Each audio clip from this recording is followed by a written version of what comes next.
Bien, donc la première chose que fait un président, c'est souhaiter la bienvenue.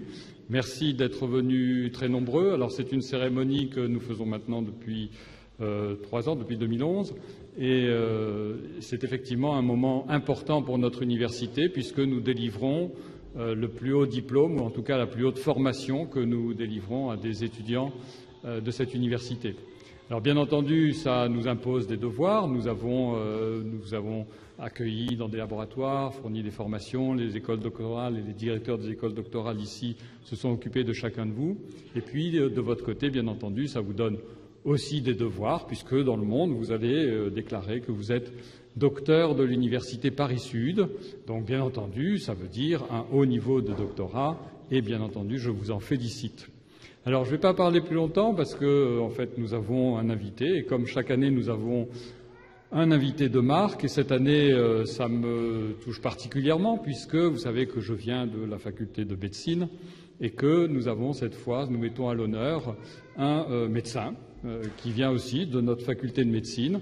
Mais pour être très franc, il va même du même service que moi puisqu'il est professeur des universités, praticien hospitalier de biophysique et médecine nucléaire.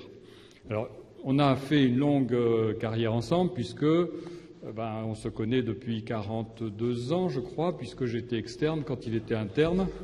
Donc voilà, c'est une vieille connaissance. Mais il est jeune, je veux dire encore, pardon.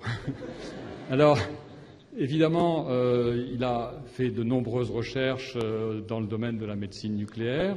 Je l'ai connu au moment où il faisait ses recherches de doctorat, justement, de doctorat de sciences, cette fois, pas de doctorat de médecine. Et donc, depuis, il a fait beaucoup sur la tomographie d'émission de positons, sur le cœur tout particulièrement.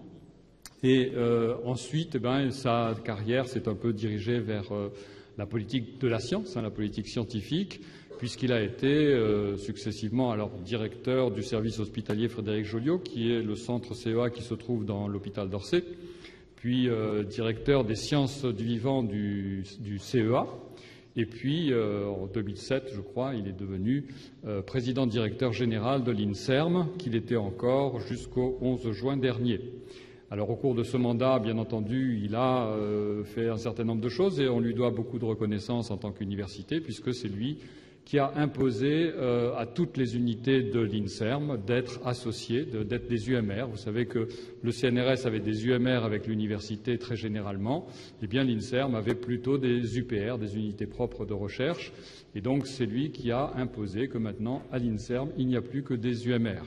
C'est aussi lui qui a fondé l'Alliance Avicen, Alliance de la vie et de la santé, qui coordonne l'ensemble des recherches dans le domaine de la science de la vie et de la santé, justement.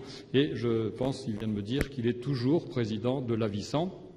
Et par là même, il a été fondateur des alliances. Ces alliances sont des moyens de remettre un peu d'ordre dans le système de recherche français, puisqu'il y a plusieurs organismes qui recherchent sur le même sujet. Autrefois, sans se concerter, les alliances obligent à se concerter et à avoir une position nationale.